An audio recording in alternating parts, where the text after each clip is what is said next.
Naf, some would say star player of Team Liquid, certainly one of the stars, is someone where I saw an interview with him by the guys at Double Tap. I'll link it if I can find it.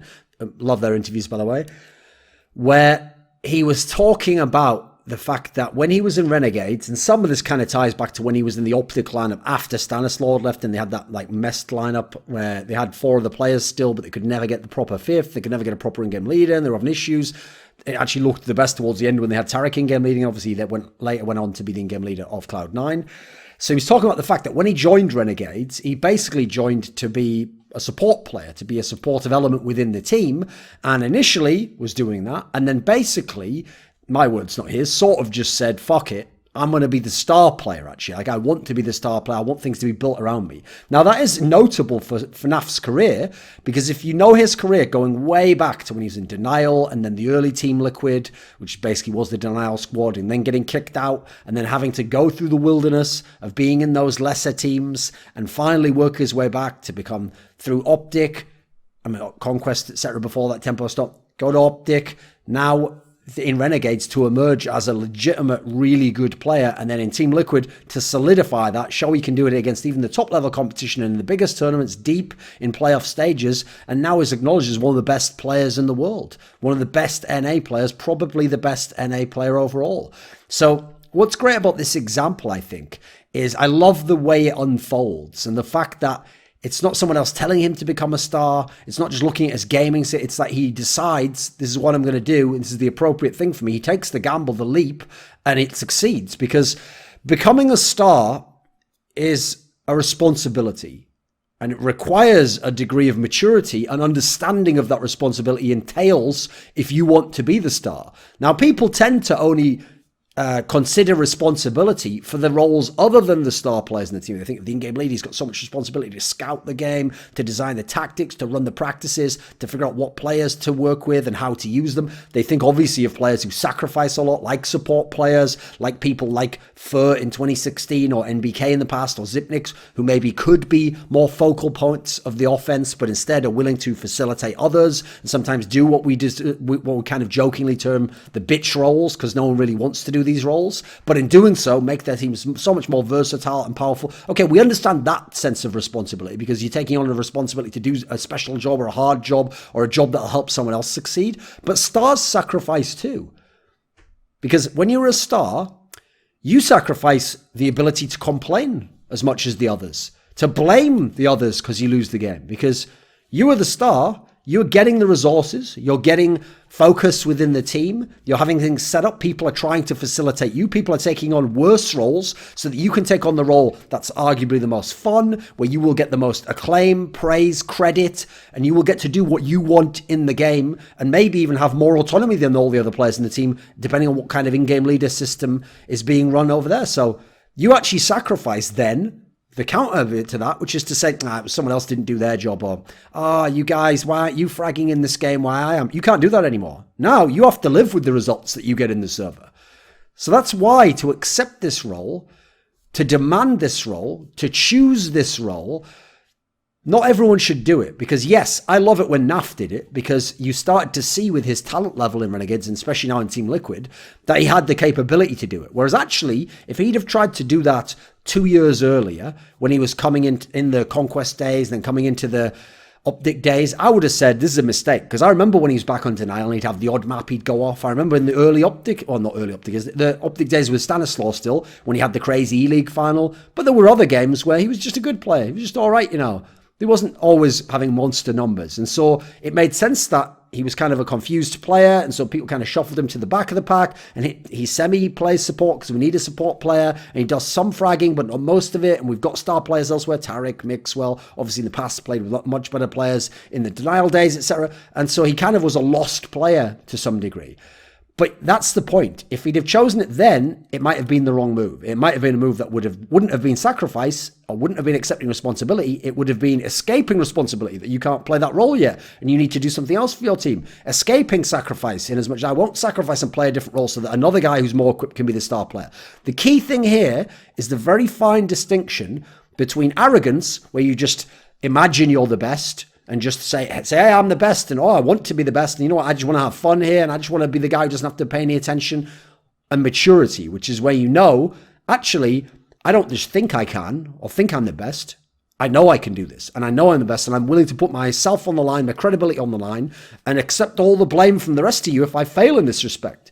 Because that's the thing. If you actually have the requisite ability that is in proportion to the role of a star, you can help your team better by being the star than by not.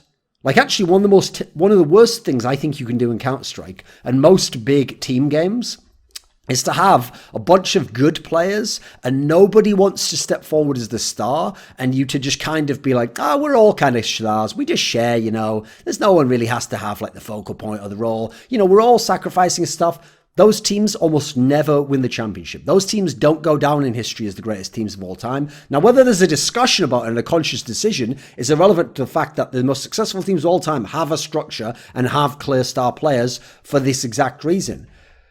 When you're the star player, you're the most capable player in terms of getting frags, doing certain things in the game that the other players simply cannot do. There's a reason every top team has a superstar level player, most typically, and who plays in that fashion. Now, the others in the team, a byproduct, a knock-on effect of having the star player and having him embrace that role and know what is getting there, is that he then allows other talent who maybe would be contenders or options to be a star player, and at times on certain maps and certain games will take over in star components. He then allows those players to not have to take on that heavy responsibility and that duty of being the main person who has to carry and deliver and perform and do all these certain things. It now allows some other good talented players to be a sidekick and maybe not as much pressure, or to be another player who's a hybrid aspect who plays sometimes supportive on a map, sometimes adds some of the raw firepower, or to even say, hey, actually, I'm going to step back. I'm too old in my career. I'm not doing as well anymore. I'll step back entirely to being a support player and in-game leader, and you guys take over the aspects of what I used to do in the past. By becoming a star player, you actually allow other people to not have to be, and that can help them out. There's certain players who just will perform much better without that pressure. If you think of some of the great sportsmen, you think of someone like a Kobe Bryant, for example. So he's someone where at different points in his career, particularly when he was viewed to be a bad teammate, and it certainly can't be a coincidence, there were those years in the middle of the 2000s where people typically didn't seem to want to go to the Lakers as free agents because they'd heard he was a bad teammate. In this kind of a scenario, the criticism of him, which to some people continued on beyond that, even when he became very successful after that, was always, he should pass more, he's too greedy, he's too selfish. In that scenario, and in fact, for most of his career, if you look at his true shooting percentage numbers and the usage that he was having, and how actually at that level of usage, he was reasonably efficient, not very efficient, and how effective he was, certainly, he actually helps his team more by playing the way he chose to play. He doesn't help his team more by passing 5 times more in a game and giving up 5 extra shots. He helps his team more by taking those 5 shots and on average, making 2 of them, but all shots aren't uniform. Some of those shots will be where his teammates get in trouble and they run out the clock and they don't want to take a shot with a second left and defenders draped all of them. So they pass to him and he takes the last second shot. Or shot's incredibly high degree of difficulty, not likely to go in. Or the play that they're trying to run breaks down. Or there's no clear way for one of his teammates to get a particular shot with how things are set up in the time situation. In this scenario, if he can make 2 of those 5 shots, his other teammates couldn't do that. The 3-point shooter isn't open. The guy in the paint maybe is blocked off or can't get around this particular defender. He's actually bailing his team out by taking those shots, even though he only makes 2 out of the 5, which, by the way, for his numbers would be about what you'd expect him to shoot, maybe a tiny bit higher. Now, there's examples in esports I can give you this that are quite clear. So Device, for me, is always a great example because he was part of a pretty good team, like a team that was on the verge of elite status or at elite status, but they weren't winning big tournaments. You could think of teams now like Team Liquid, Mouse Sports. I know technically Mouse Sports has won a couple of big tournaments. I mean, V4 wasn't really a big one, although it had some good teams there like FaZe. Sure, you think of Team Liquid. Summit wasn't really a big tournament, but it had some good teams there. Cloud9, SK Gaming. So these teams generally, though, are considered like elite. Like they're like maybe like 3rd, 4th or 5th, that kind of range. That's where Device's Dignitas team used to be, the core of what later became TSM and Astralis. And part of why they were at that level is exactly like what happens in Team Liquid and Mouse Sports now. You had a bunch of good players, 2 or 3 of them, all skilled, pretty high skill level in general across the team. You had a decent enough in-game leader. And so, hey, if we all just take turns or, we just share the load of the fragging power and the star potential, hey, we could win any game, right? You don't tend to, right? You tend to not beat out those top teams who have that defined superstar. And so part of the problem in the early days of 2014 was he didn't want to accept the mantle or the responsibility of being the star player, of telling his teammates, I'll take on this responsibility, of having people look at him like, hey, it's on you to battle against the Get Rights and Forests of the world, or the Dosia, or Guardian, or Kenny S, or Shocks. You've got to go head to head with those guys and produce in a similar manner for your team and be the kind of carry that those guys can be for their squads. But over time, as 2015 went on, particularly 2016, coming into 2017, now in 2018, there's a reason why Device has been considered the best player of that core. And part of it is learning to embrace that. And so in his case, he actually had a particular problem with choking, obviously. And he embraced the idea that because he was a star, he had to get over this and he had to find mental ways to deal with it. And he had to be able to have more of a consistent performance and to be able to turn up and perform on the big stage in the big game like those other huge names that we think of as the superstars of Counter-Strike did. And hence, he not only became a stronger individual player, his teams became much stronger. They did win tournaments. They eventually won a major. Now, this is one of the reasons, this principle, as to why I'm quite proud and admiring of Simple and where he's at the moment. Not just because as an individual player, he's absolutely phenomenal. He was a very good player the last few years, one of the best I've ever seen anyway. But at the moment, yes, he's really going for like greatest of all time level performance and that kind of tag. But beyond that, it's not all an act. He really has changed as a teammate. He has changed as a competitor. This is someone where you don't see him frustrated or complaining, either in his visible attitude or things you hear from behind the scenes, and definitely not in public. That's because, you know what? He knows he's getting he's the focal point of his team, and he's getting what he needs from the team. And he knows that. Now he has Electronic. So you know what? Before he didn't have a sidekick before they got Electronic and kicked seized. Now he's got a guy who, now that he's come online, he's got a legit star with him. He's got some help. He's getting close in tournaments. He's getting to finals, top 4s. His team's ranked very highly. He knows he's that far away. Yes, it's taking an inhuman effort to get there, but he's that far away. He's got a chance to win. That's all you sometimes want if you're a real star player, a real competitor. Just give me a chance to win. I don't necessarily have to have all the best players and stack it up and just win easily. Just give me a chance to win. Not least because when you then win, you will get more credit than you would have if you'd won with tons of talent on your teams. Now, one of the reasons why this is a video I thought I had to make, and one of the reasons why I don't think this is such an obvious concept actually, is because almost everything we hear in the spoken culture of both esports and traditional sports, and particularly Counter-Strike actually, is every interview and every comment and every PR thing, and when people break teams down, they always emphasize the opposite part of being the guy who demands it and says, I'm going to do all this. What they'll say is they'll emphasize teamwork, sacrifice, selflessness. Now, part of the reason why this is the mantra preached, and these are the principles that are espoused constantly, is because so many players, especially because so many pros are young, have the opposite problem. They're too naturally egotistical. They're too unduly focused on themselves and their own individual success in a match, not even just in terms of whether their team wins or loses. I've seen very good players lose a game and be like a bit pissed off, no, win a game rather, and be a bit pissed off that they didn't do that well in the game. That's where you see the problem. So as a result, everyone around them's telling them, be less selfish, trust your teammates, work with the team, don't be so obsessed with your own numbers, let someone else have opportunities to do certain things, or let him have a spot, etc. They stress all of that because so many people are so far the other way, they hope it'll sort of drag them to the middle. But if you just look only at the words people are saying and don't kind of figure out the reasoning behind the method, then you'd start to think that success in Counter-Strike has nothing to do with this. It's all about just being totally selfless and having no stars and everyone in the team being equal and getting equal credit and everyone doing all the tough jobs and everyone being able to make calls and stuff. That's a little bit naive to imagine as much, because you know what? Yes, teamwork is essential to victory. It might even be the number one priority in Counter-Strike, because yes, you need tactics and you need team play and some degree of each, but teamwork is what's going to make it come together. So again, this is one of the reasons why people preach these principles, because you want to get star players, you want to get talents to help form a coherent structure by telling them you're part of a team, not individual. And everyone can't be a star. So you can only have a few stars, and especially superstars. You can only have maybe one per team, a handful in the whole scene. So again, you want to put people off this idea that they're all going to be the stars and they're all going to be amazing. Even star players have to understand that the structure provides the platform from which they shine. So again, you're preaching to them. It's about your teammates. It's about teamwork. It's about who we are and our attitudes. There are players also who sacrifice in a very tangible manner, who want some credit for that, want to be acknowledged for their efforts and their role in the success of the team. They don't just want everyone to say, oh, well, the reason why SK Gaming won some tournaments was coldzera is the best player. No, you want to hear what Taco did. You want to hear if Fur was having to sacrifice something in some of the past years so that coldzera could now be the star player. We want to hear these things, and they want to hear these things, and they want to know that their star player and the other people in the scene acknowledge what they're doing. It obviously goes even more extreme for the really pure supports and the voluntary supports, the Zitnixes, the MBKs of the world.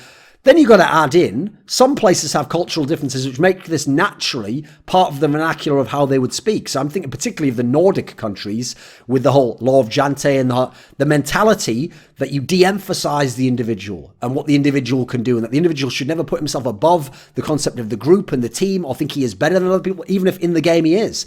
So in that regard, they naturally come from a background where they're going to do that anyway, but there is a sense or an understanding that people are going to be the stars, are going to be the focal points, and it's just not spoken about as much. It's just understood, and that's why the best teams from those regions have had fantastic success over the years in Counter-Strike, despite what they might have said in interviews and where they might have tried to give credit to some of their other teammates. Now, this has been one of the reasons why one of my own quests, if you've ever followed my story of the players that I'm friendly with or I've had sort of a mentor relationship with, has always been to encourage these individuals to channel their talents into being a star, but in this context, that they're supposed to take responsibility. So they get power from being a star. They get opportunity to shine and be considered the best and get a lot of credit and praise and fame. But their responsibility for it is they must act responsibly. They must understand that that teammate can't do what they can do, and therefore they can't berate him. They must understand that teammate over there has to sacrifice in a different way and give something up so that you can do what you're doing now, or has to put himself in a tough spot so that you can now have the opportunity to be at your best and have the chance to get all the kills in the game. They have to understand that aspect, and that now their responsibility becomes to provide for people, to be the guy who can be the bigger brother and take care of the other ones and battle against the star of the other team and judge himself by his metric and try and exceed him, rather than just thinking, oh, well, we lost as a team, we win as a team, we lose as a team.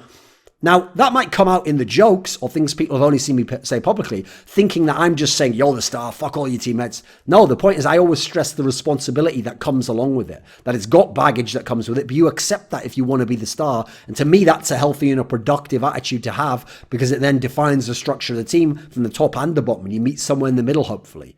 Now, I have to say, as I said before, there have been many really good teams that didn't have this defined star, and I don't think it's a coincidence, personally, that those teams tend not to have had that much success, quite frankly. You look at teams currently, I think great examples at the moment would be Team Liquid and Mouse on the top level, like I say, 2 or 3 stars each. Then you go and you look down, I think at a slightly lower level now would be Renegades. They're another team that have got a bunch of good players, but who's standing out as the main star? Who's the best player? Who's the team structured around? Who do they go to in the equivalent of the Kobe example when they need that specific round or certain kills in a tough match? What do? Do they just play it out and go, well, we lost as a team. We all tried. We were just all having a bad game. There's a reason I think these teams are kind of on the cusp, but they don't quite break through. Again, they have lots of good players, but not really clear stars. Even a team like FaZe, I think, funnily enough, the reason why I wouldn't say the Olaf Meister phase is worse than this one, even though this one won AEM Sydney and maybe in position to win EPL by the time you see this video. But I will say, because I thought that team's firepower was so insane that they were utterly dominant at times, even though they didn't always win in the finals. But this team looks a lot more coherent. This team, you kind of know the stratification, the structure, and what they're going to try and do. And you can even gauge how well they played, not just on the numbers, but by who was doing what and in what role. Because bringing in Exist, you know you don't have the same firepower, but you still have a lot of firepower, but only concentrated in 3 players now. And you know Exist's going to be more of a clutch player, more of a passive player. He's going to be more back with Carrigan in terms of lower fragging, and the others are going to have to be stars. And so I think that's why with Exist in the lineup, it's not that he's playing like super out of this world, but I think you've seen people like Nico and Guardian, because Rain to some degree was already being played in a role anyway. I didn't think he was like being played as a star role. So Nico and Guardian, the guys who get that attention, and especially with no Olaf, it seems like they've kind of responded in game themselves, and they understand, hey, I'm gonna have to go fucking ham and have a big game for us to beat some of the best teams in the world. I can't just hope, oh, we've got 3 or 4 players who could all go ham. Haha, maybe it's my game off. No, they know that they have to go off, and they've been doing it. And they've been bringing that consistency in big game performances, and they've been playing like the star players we know they are, and they can be. This video was made possible by Dean Tanglis, Sanity, Gman, Andreas, Snazore, Westerlund, Alex Adams, Mikkel Hansen, Jerky's Minion, Anthony, Bash, Daniel Yordanov, Yordan Tsenkov, TTMXMP, VeXii, HawpT, Travis T. Greb. Just like my man, a lot of people think you can't tell me nothing, but I've graduated from that mindset. And now it is possible to have influence over some of the people I have on my shows, some of the topics I cover, to ask me questions directly and get exclusive teasers for upcoming projects I'm working on. Unlock the code to the streets and join the Scrilluminati today at the Patreon link below.